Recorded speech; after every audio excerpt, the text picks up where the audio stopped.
నమస్తే అన్న. మన వీరమలు సినిమా రిలీజ్ అయినప్పటి నుంచి కూడా మిక్స్డ్ టాక్ తర్వాత ఇంకా ఓవరాల్ గా ఫ్లాప్ అని చెప్పేస్తున్నారు. సో ఇప్పుడు ఏవైతే మిస్టేక్స్ చెప్పారో విఎఫ్ఎక్స్ వర్క్స్ కావచ్చు మిగతా అన్ని కూడా వాటిని కరెక్షన్ చేసి రీలోడెడ్ వర్షన్ ఒకటి వదిలారనమాట. ఇప్పుడు వచ్చిన తర్వాత ఎట్లా అనిపిస్తుంది రీలోడెడ్ వచ్చిన తర్వాత? అన్న నిజంగా చెప్తున్నాను, వచ్చిన తర్వాత కానీ ఫస్ట్ రోజే కానీ నాకైతే చాలా చాలా సూపర్గా ఉంది సినిమా. ఒక దగ్గర రెండు దగ్గర మాత్రం విఎఫ్ఎక్స్ కొంచెం పోయింది, అంతేగాని ఎవరైతే ఫ్లాప్ అన్నారో వాళ్ళు ఒక సినిమా తీసి లేదా ఎడిటింగ్ చేసి వాళ్ళు చూపించమను, అప్పుడు నేను ఒప్పుకుంటా. ఎందుకంటే ఒక సినిమా చేయాలన్నా ఆ కష్టాలు వాళ్ళకి తెలుసు. వద్దు అంత వద్దు, జస్ట్ 10 నిమిషాలు ఒక వీడియో, మంచి వీడియో తీసి ఎడిటింగ్ చేసి ఒక మంచి స్టోరీ చేసి జనాల్లో పంపించి సూపర్గా ఉందిరా అని చెప్పి వాళ్ళు మాట్లాడమని చెప్పు, నేను మాట్లాడతా. ఎందుకంటే పవన్ కళ్యాణ్ మిస్టేక్ కాదు అది. ఒక ఈఎఫ్ఎక్స్ వాళ్ళు ఎడిటింగ్ చేసేటోళ్ళు ఏదో మిస్టేక్ అయ్యింది, ఏదో అయిపోయింది అది. కానీ పవన్ కళ్యాణ్కి ఫ్లాప్ వచ్చినా సూపర్ డూపర్ వచ్చినా జనాల వర్షం అయితే తగ్గదు. మరి ఇంత నిర్లక్ష్యం ఎందుకంటారు సినిమా టీంకి? అన్న కొంతమంది డ్రగ్స్ తీసుకొని పేటిఎం బ్యాచ్లు ఉన్నారన్న, వాళ్ళు కనుక నిజంగా చెప్తున్నారన్న పవన్ కళ్యాణ్ ఫ్యాన్స్ దగ్గరికి వచ్చి వాళ్ళు వాళ్ళ అబ్బాకి అమ్మకే పుట్టుంటే కనుక మీసాలు తిప్పి మాట్లాడమని చెప్పన్నా. నిజంగా చెప్తున్నాను, పవన్ కళ్యాణ్ ఫ్యాన్స్తో పెట్టుకుంటే మాత్రం దిగుద్ది, అంతే అన్న. నిజంగా చెప్తున్నా, మా పవన్ కళ్యాణ్ ఆయన జనాలకి మంచి చేయాలనే వచ్చినాడు, చేస్తున్నాడు కూడా. కొంతమంది ఏదో పేటిఎం బ్యాచ్లో అంటే ఒక 10% పేటిఎం బ్యాచ్ ఉందన్న, అది మాత్రం ఖచ్చితంగా అందరికి ఒక్కొక్కరికి 70 mm రాడ్ దిగుద్దన్న. నిజంగా చెప్తున్నాను, 70 mm రాడ్ మాత్రం ఖచ్చితంగా దిగుతుంది. అదే చెప్పనా అన్న, ఇప్పుడు పుష్ప 2 లాంటి సినిమాలకు రీలోడెడ్ ఇచ్చారు అని అంటే అది హిట్ సినిమా కాబట్టి రీలోడెడ్ ఇస్తే చూసారు జనాలు.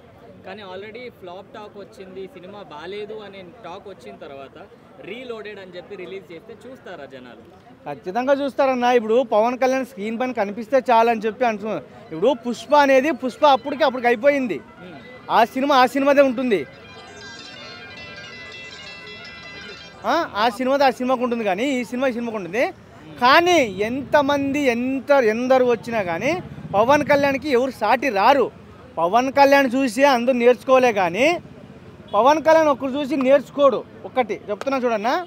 ఇంకొకటి ఈ మధ్యనే అంబేటి రాంబాబు గారు చెప్పారు, ఏది జనాలకి మోసం చేస్తున్నారు అంటే టికెట్లు ఎక్కువ రేటు పెంచారు, 600 రూపాయలు ఏదో మాట్లాడాడు ఆయన. చాలా మంచిదన్న, నిజంగా చెప్తున్నాను, జనాల కోసము బాగానే మాట్లాడాడు. పుష్ప 2కి 3000 పెంచారన్న. అప్పుడు ఏమయ్యాడన్న అంబేటి రాంబాబు చెప్పన్న? మరి అప్పుడు వెనకటి సినిమాలన్నీ టికెట్లు పెంచుకుంటూ వచ్చారన్న, అప్పుడు లేడే అంబేటి రాంబాబు గారు. మరి రోజా గారు అన్నారన్న, రోజా అక్క నువ్వు కూడా అన్నావక్క, ఒకప్పుడు నువ్వు మంత్రిగా ఉన్నప్పుడు షోలు చేసుకున్నావు, ఇంకా చాలా చేసుకున్నావు అక్క. చేసుకొని ఇప్పుడు నువ్వు అన్నావు డిప్యూటీ సీఎం నీకు పోస్ట్ ఇచ్చింది ప్రజలకి సేవ చేయాలి కానీ సినిమాలు తీయడానికి కాదు అని చెప్పావు. చాలా మంచిది అక్క, నిజంగా చెప్తున్నాను అక్క. నీ మాటలకి చాలా హ్యాండ్స్ అప్ అక్క. కానీ మా పవన్ కళ్యాణ్ ఏమైనా చేస్తే మాత్రం మీకు మండుద్ది కదక్క. అంటే పవన్ కళ్యాణ్ గురించి మీకు మాట్లాడకపోతే పొద్దు పో కదక్క, అన్నం కూడా దిగదు కదక్క. అంటే ఒకప్పుడు చంద్రబాబు నాయుడు భార్యని, లోకేష్ గారి భార్యని, మరి పవన్ కళ్యాణ్ భార్యని అందరినీ తిట్టుకుంటూ వచ్చారు, బాగా టపాసులు పేల్చారు, స్పీడ్ పంచారు కదక్క. ఇప్పుడు నిన్నంటే మాత్రం కంట్లో నీళ్ళు వచ్చాయక్క, వాళ్ళకి కంట్లో నీళ్ళు రాలేదక్క. చెప్పక్క ఏమక్క ఇది? నువ్వు ఆడదానివి, వాళ్ళు ఆడదానే కదక్క.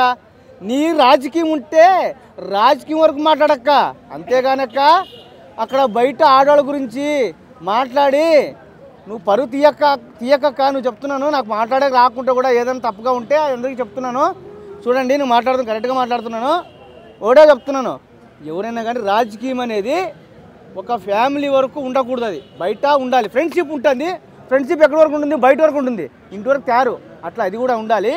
నా కొడుకు ఏడుస్తున్నాడు, నా కూతురు ఏడుస్తుంది, వెళ్ళిపోయారని చెప్పారే, మళ్ళీ వాళ్ళకి కొడుకులు ఉంటారు, మళ్ళీ బిడ్డలు ఉంటారు కదక్క. మీరు అన్నప్పుడు ఎక్కడక్క అది?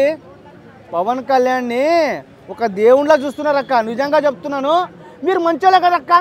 మీరు చాలా ఇప్పుడు ఏపీకి చాలా మంచిది చేశారు కదక్క. మరి 11 సీట్లు ఎట్లా వచ్చావక్క చెప్పక్క?